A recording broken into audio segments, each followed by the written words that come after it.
എന്റെ പുഷ്പ അണ്ണ ഹലോ.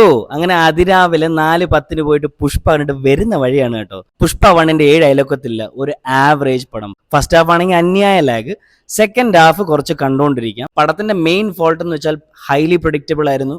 പുഷ്പ കണ്ട എല്ലാവർക്കും അറിയാം പടത്തിന്റെ മെയിൻ തീമേ റെഡ് സാൻഡൽവുഡ് ആണ്. ഫസ്റ്റിലും അതേപോലെ തന്നെ, സെക്കൻഡിലും അതേപോലെ തന്നെ. യൂണീക്കായിട്ട് എനിക്ക് ഒന്നും തോന്നില്ല. 3.25 മണിക്കൂർ ഉണ്ടായിരുന്നു പടം. മെയിനായിട്ട് വെറുപ്പിച്ചത് മലയാളത്തിലുള്ള പാട്ടുകൾ. നിങ്ങൾ ഇത്രയും എഫേർട്ട് എടുത്തപ്പോൾ അത്യാവശ്യം ആ നല്ല പാട്ടുകൾ നിങ്ങൾക്ക് കുറച്ചെങ്കിലും മലയാളത്തിൽ ഒന്ന് ട്രാൻസ്ലേറ്റ് ചെയ്തോ. പണ്ടത്തെ അല്ലു അർജുൻ്റെ മൂവീസ് നിങ്ങൾ എടുത്തു കഴിഞ്ഞാൽ മെയിനായിട്ട് പണ്ടത്തെ പാട്ടുകൾ, വരികളൊക്കെ നന്നായിട്ട് ചെയ്തിട്ടുണ്ട്. പാട്ടുകൾ വെറും കൂറയായിരുന്നു കേട്ടോ. പിന്നെ എനിക്ക് ഇഷ്ടപ്പെട്ട കാര്യങ്ങൾ ഞാൻ പറയാം. ബാക്ക്ഗ്രൗണ്ട് സ്കോർ കൊള്ളായിരുന്നു. അല്ലു അർജുൻ്റെ ഒരു പെൺവേഷം ഇട്ട് ഡാൻസ്, അതൊക്കെ നന്നായിട്ട് ചെയ്തിട്ടുണ്ട്. പുഷ്പ ഫസ്റ്റിൽ കുറച്ച് ആക്ഷൻ സീൻസ് ഉണ്ട്, അതൊക്കെ നമുക്കൊന്ന് കുറച്ച് റിലേറ്റ് ചെയ്യാനോ നമുക്ക് അക്സെപ്റ്റ് ചെയ്യാൻ പറ്റും.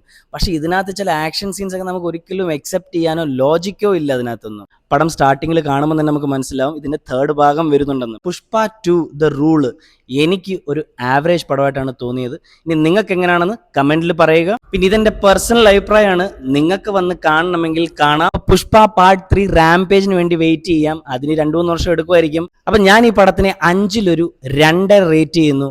അപ്പോൾ അടുത്ത റിവ്യൂ ആയിട്ട് വരുന്നവരെ ടേക്ക് കെയർ, ബൈ ബൈ.